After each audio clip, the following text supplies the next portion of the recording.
Voici une vidéo qui va vous montrer comment on peut éditer des données qui sont à l'intérieur d'un tableau. J'ai commencé par préparer déjà un petit peu le terrain avec un document index.html qui fait une référence à un JavaScript, et puis on a aussi déjà un tableau ici dedans avec trois lignes, enfin une ligne ici d'en-tête, le header de la table, et puis un body ici qui contient trois lignes, et puis deux divs qui vont nous servir de boutons. Si on regarde ce que ça donne, voilà, nous avons pour l'instant un tableau très mal présenté. On va rapidement faire une amélioration de la présentation. Pour cela, j'ouvre une fenêtre terminale, ligne de commande, que je positionne dans le répertoire, dans le dossier où se trouve mon projet, et je vais utiliser npm install jQuery, dont je vais avoir besoin pour également utiliser Bootstrap. npm install Bootstrap. Voilà, mes deux packages sont maintenant installés. J'ai mon Node Modules, mon directory Node Modules qui est apparu. Je vais prendre dans la distribution jQuery que je vais venir mettre ici en référence, et Bootstrap dans la distribution. On va mettre les deux éléments de JavaScript de Bootstrap. Voilà. Et le CSS de Bootstrap. Voilà, j'ai fait mes liens. Il ne me reste plus maintenant qu'à utiliser, donc table.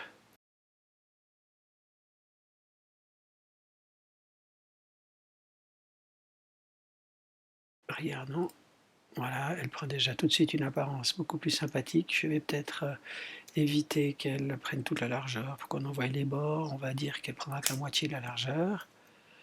Voilà, je recharge. Voilà, j'ai ma table qui est prête. Mes boutons, ce qui est prête en termes d'apparence en tout cas.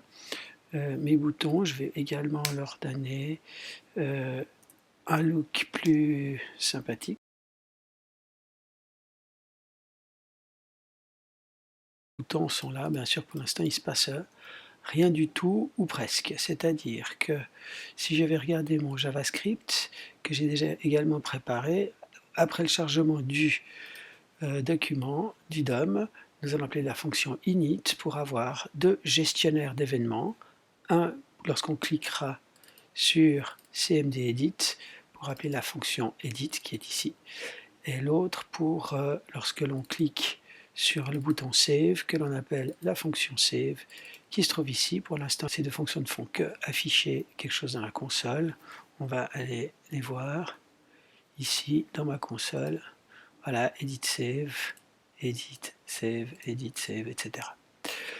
Voilà, maintenant je vais utiliser ces deux boutons à tour de rôle pour passer ma table en mode édition ou en mode lecture simple. Alors au départ, j'aimerais que ma table soit en mode lecture simple, donc je veux voir le bouton éditer qui me permettra de passer en mode d'édition, mais je ne veux pas voir le bouton enregistrer. Pour cela, il me suffit de rajouter la classe des-none. Voilà. Et lorsque je recharge ma page, voilà, je n'ai plus que le bouton éditer qui est visible. Donc maintenant, qu'est-ce qu'on va vouloir faire lorsque l'on clique sur le bouton éditer? On va vouloir faire que tous les champs ici, toutes les cases de ma table deviennent en fait des champs input. Regardons rapidement comment on ferait ça si on faisait avec du HTML, parce que le JavaScript va travailler sur le DOM la même chose que nous, quand on développe une page HTML, on travaille sur le HTML. Donc prenons l'exemple de la première ligne ici. Au lieu d'avoir simplement à l'intérieur de cet élément TD, de cette cellule de table, d'avoir simplement le mojo, eh bien on voudra avoir un input qui sera de type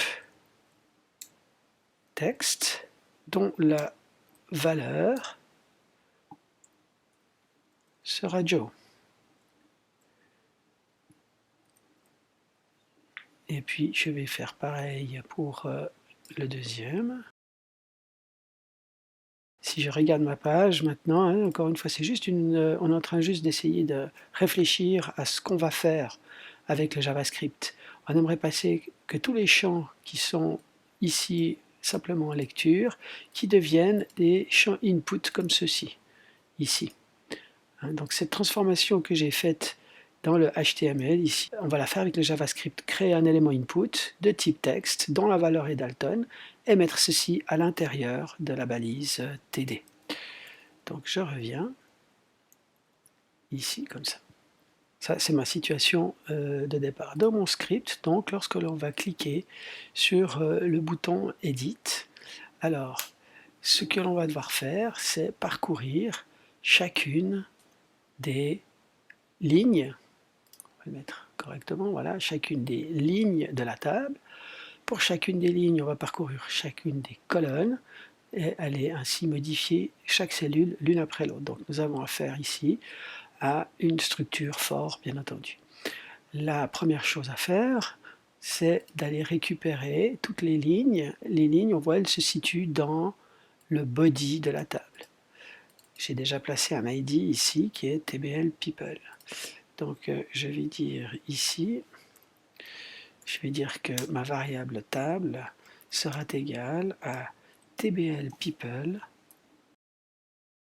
Children donne la liste de tous les enfants du corps de la table dans le DOM. Donc une liste de lignes. Donc ici maintenant nous allons les parcourir, ces lignes. For, alors nb line égale 0.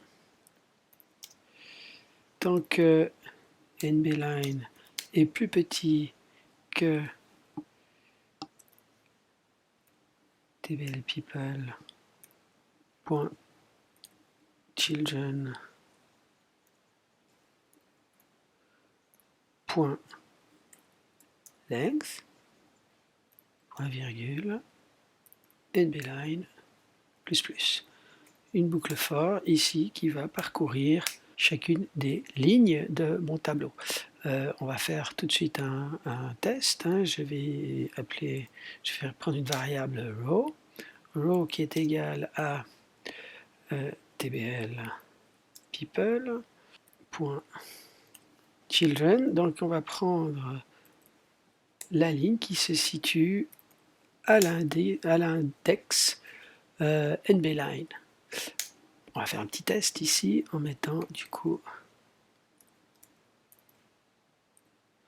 un console.log et puis je vais mettre le résultat de ma variable dans la console. On va tester ça, on recharge, on affiche notre console et lorsque je clique, je vois que j'ai bien parcouru mes 3 lignes. Hein, la boucle elle a parcouru les 3 lignes de ma table. Donc maintenant, il faut que je parcours, pour chacune de ces lignes, il faut que je parcours chacune des cellules qu'elle contient. Donc nous allons faire maintenant une deuxième boucle for pour parcourir cette fois les colonnes.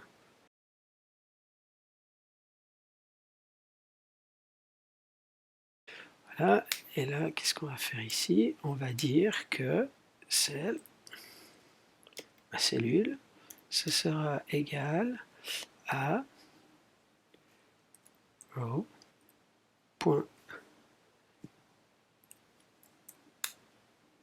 Voilà, la cellule, donc, c'est le nb col yem fils de la ligne. Donc ici, on va pouvoir mettre, toujours pour faire simplement un test, avancer petit pas par petit pas. Voilà. Je recharge ma page. Voilà. Et lorsqu'on clique, je vois qu'on a bien parcouru Joe Dalton, Jack Dalton, William Dalton.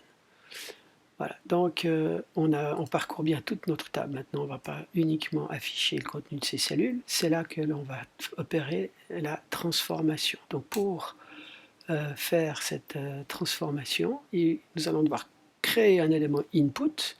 On se rappelle que ici, hein, on veut venir remplacer ce simple texte par une balise, par un élément input. Donc pour créer un élément input, document.createElement input, et ça on va le stocker dans une variable. Et maintenant input.type égale texte, c'est un champ texte que l'on veut faire, et puis input, notre champ input, sa valeur, et bien sa valeur est égale au contenu de ma cellule. Ici, le contenu de ma cellule, le texte qui est dans ma cellule, c'est Joe. Joe va devenir la valeur de mon champ input. Une fois que nous avons récupéré notre texte, nous pouvons tout simplement maintenant aller rajouter appendChild INP. Voilà. On va regarder ce que ça donne.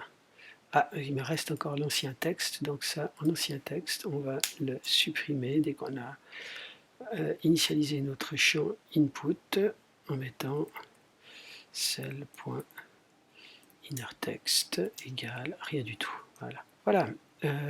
J'ai maintenant ma table définie. Je clique sur le bouton éditer. J'ai partout des champs que je peux modifier à volonté. Maintenant, j'aimerais pouvoir sauver. Donc la première chose qu'il va falloir faire, c'est que je dois faire disparaître le bouton éditer, apparaître le bouton sauver. Donc ici, nous avons nos boutons qui s'appellent, je vais vérifier, cmd edit, cmd save, cmd edit.classlist.add, none. Je rajoute la classe qui fait disparaître et cmd save. À l'autre bouton, on supprime la même classe. Un petit test, éditer, et c'est bien le bouton enregistrer maintenant que je vois. Voilà, pour ma partie édition, c'est terminé. Et maintenant, on va regarder la fonction de sauvetage. La fonction de sauvetage, ça va être le mécanisme exactement inverse de ce qu'on vient de faire. Mais au lieu, cette fois, de prendre le texte de la cellule pour le mettre dans une valeur, eh bien, on va reprendre la valeur des champs input et les mettre à la place du texte. Pour cela, le parcours de la table, ça va être exactement le même, ainsi que le principe des boutons qui va être repris, qui va y ressembler aussi. Nous allons prendre toute la table, parcourir les lignes, pour chaque ligne, parcourir les colonnes, et comme ça on a chaque cellule qu'on va pouvoir traiter l'une après l'autre. Alors cette fois ici, ça va être beaucoup plus simple, parce que nous allons simplement dire que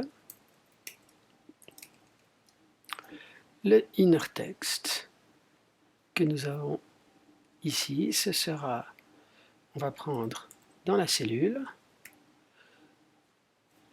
son premier élément, son first child, il n'y en a qu'un seul, il n'y a que le champ input qui est dedans, et on va prendre sa valeur, et cette valeur du champ input, on va le mettre à la place du texte, et en fait, c'est tout ce qu'il y a à faire. Pour être tout à fait sûr qu'on détruise également le champ input, on va mettre même carrément inner HTML, ici ça va tout remplacer. Ensuite, il faudra inverser les boutons. Cette fois, nous allons faire apparaître le bouton d'édition et faire disparaître le bouton d'enregistrement. On recharge, éditer, et Joe Philippe, enregistrer. Voilà. Et mon tableau, maintenant, il est de nouveau en mode lecture uniquement, je ne peux rien modifier. Éditer, Jack, ça sera devenu Jack Luke, etc. Je peux modifier tous mes champs à volonté et les sauver. Voilà.